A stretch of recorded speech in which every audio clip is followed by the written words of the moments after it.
যাচ্ছে আলহামদুলিল্লাহ। একদিন ওই রাজ দরবারের একজন মন্ত্রী আসছে, এবার ওই রাজার একজন এমপি সাহেব, তার চোখে সমস্যা, সে আসছে, এসে বলছে যে আমার এই চোখের সমস্যা, আমার চোখটাকে ভালো করার দরকার। সে বলছে যে আপনি আল্লাহর প্রতি ঈমান নিয়ে আসেন, আমি আল্লাহর কাছে দোয়া করব, আপনি ভালো হয়ে যান। এবার সে আলহামদুলিল্লাহ ঈমান নিয়ে আনলো এবং সে ভালো হয়ে গেল।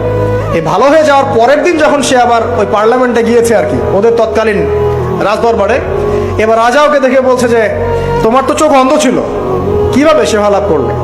তো সে বলে না কিভাবে শেফা লাভ করলো, সে বলতে চাচ্ছে না। তো এক পর্যায়ে তাকে খুবই পিটুনি দেওয়া হচ্ছে, রিমান্ডে নিয়ে গিয়ে কঠিন মাইট দেওয়া হচ্ছে। এক পর্যায়ে সে মারের যন্ত্রণা সহ্য করতে না পারে বলে ফেললো যে ওই বাচ্চা, তার কাছে গিয়ে আমি আরোগ্য লাভ করেছি এবং সে আমাকে বলেছে যে তার রবের প্রতি ঈমান নিয়ে আসতে, তাহলে আমি শেফা লাভ করব।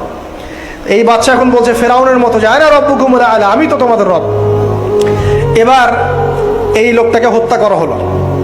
এবার সেই বালককে ডেকে আনা হচ্ছে, বলা হচ্ছে বলো তুমি নাকি তোমার রবের নাম দিয়ে মানুষের ট্রিটমেন্ট করা শুরু করেছো? তখন সেই বালক বলছে হ্যাঁ, আমি এক আল্লাহর প্রতি বিশ্বাস করি। এখন রাজা বলছে আমি ছাড়া তোমাদের কোন ইলাহ আছে আমি তো জানি না। এই সৈন্যবাহিনী শোনো, এই বালককে ধরো, ধরে নিয়ে গিয়ে উঁচু পাহাড়ে নিয়ে যাও, ওখান থেকে ফেলে দাও। এবার তাকে নিয়ে যাওয়া হলো, ক্রস ফায়ার দেওয়া হবে, এবার উপরে নেওয়া হয়েছে একদম পাহাড়ের উপরে। এবার ওই বালক উপরে উঠে একটা দোয়া করছে, আল্লাহুম্মা কফিনিহিম বিমা শি'তা। পাহাড় থরথর করে কাঁপা শুরু করলো এবং ওই সৈন্যবাহিনী পাহাড় থেকে পড়ে গেল, বালকের কিচ্ছু হলো না। আমি কিন্তু বানোয়াট কোনো গল্প বলছি না। এবার সে বালক হেঁটে হেঁটে চলে আসলো রাজদরবারে। আবার কি ব্যাপার, তুমি মরো নাই? না, আল্লাহ আমাকে বাঁচিয়েছে, আমার রব আমাকে বাঁচিয়েছে। আবার পাঠানো হচ্ছে আরেক দল সেনাবাহিনীকে নিয়ে, যাও এবার ওকে সমুদ্রে নিয়ে যাও, সমুদ্রের মাছ সমুদ্রে ডুবিয়ে দিবে। আবার সে ওখানে গিয়ে বলল আল্লাহুম্মা কফিনিহিম বিমা শি'তা, হে আল্লাহ আমার বিপক্ষে যারা আছে আপনি যা দিয়ে ইচ্ছা ওদের বিরুদ্ধে আমাকে সাহায্য করেন। এবার ওই সমুদ্র উত্তাল হওয়া শুরু করলো এবং ওরা জাহাজ থেকে পড়ে গেল। এই বাচ্চা সেফলি আবার চলে আসলো রাজদরবারে।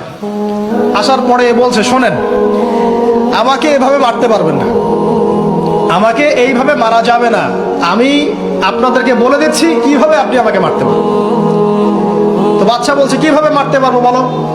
তখন সেই বাচ্চাটা বলছে যে আপনি সমস্ত এলাকার মানুষকে এক জায়গায় জড়ো করবেন, মানে পুরো নেশনের যত মানুষ সবাইকে একটা মাঠে নিয়ে আসবেন, মাঠের মাঝখানে একটা গাছ রোপণ করবেন বা একটা কিছু স্তম্ভ নির্মাণ করবেন, সেখানে আমাকে বেঁধে ফেলবেন।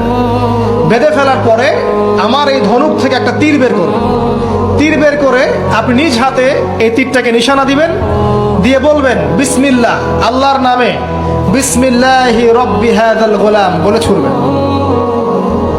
অর্থ হচ্ছে আমি এই রবের, আমি এই বাচ্চার রব, আমি এই বাচ্চার রব আল্লাহর নামে তীর ছুড়লাম, এটা বলে তীরটা নিক্ষেপ করবেন, তাহলে আমি মরবো, তার আগে মরবো। কথা কি বুঝতে পারছি? এবার তাই করা হলো, সমস্ত এলাকার মানুষকে এখানে জড়ো করা হলো।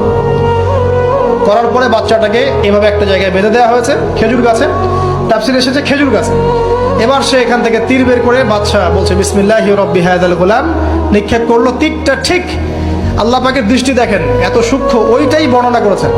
তীরটা ঠিক বাচ্চার এই জায়গায় লেগেছে, এই যে মাথার এইখান থেকে লেগে এদিকে বের হয়ে গেছে এবং বাচ্চাটা শহীদ হয়ে গেল আলহামদুলিল্লাহ।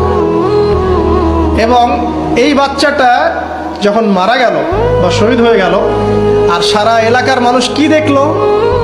দেখলো যে বাচ্চা তাকে দুইবার চেষ্টা করে মারতে পারে নাই, কিন্তু তার রবের নাম যখন নেওয়া হয়েছে, আল্লাহর নাম নেওয়া হয়েছে, মারতে পেরেছে। দেন পুরো এলাকার সমস্ত মানুষ মুসলিম হয়ে গেল। একজন বাচ্চার জীবনের বিনিময়ে সমস্ত এলাকার মানুষ ইসলামের হেদায়েত পেয়ে গেল আলহামদুলিল্লাহ। এবার বাচ্চার মাথা তো আরো খারাপ, একটাকেই সামলাতে পারছিলাম না, এবার তো সমস্ত এলাকার মানুষ মুসলিম হয়ে গেছে। এখন কি করবেন?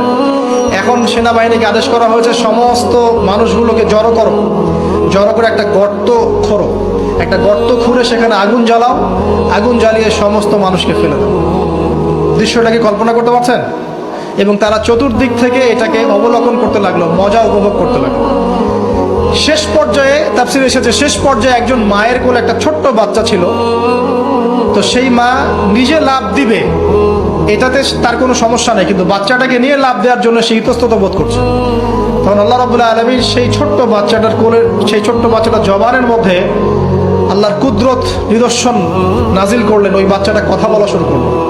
সেই বাচ্চাটা বলল, লা তাখাফি ইয়া উম্মা। এটা শব্দটা এমন এসেছে, ইয়া উম্মা, হে আমার মা, লা তাখাফি, তুমি ভয় করো না, ফাইন্নাকি আলাল হক, কারণ আপনি সত্যের উপর আছেন, লাভ দিন। যারাই সে অগ্নিকুণ্ডে সেদিন লাভ দিয়েছে তারাই জান্নাতের স্বাদ পেয়েছে, আলহামদুলিল্লাহ। এই হলো আসহাবুল উখদুদের ঘটনা, যেটা আল্লাহ রাব্বুল আলামিন সূরা বুরুজের মধ্যে বলেছেন।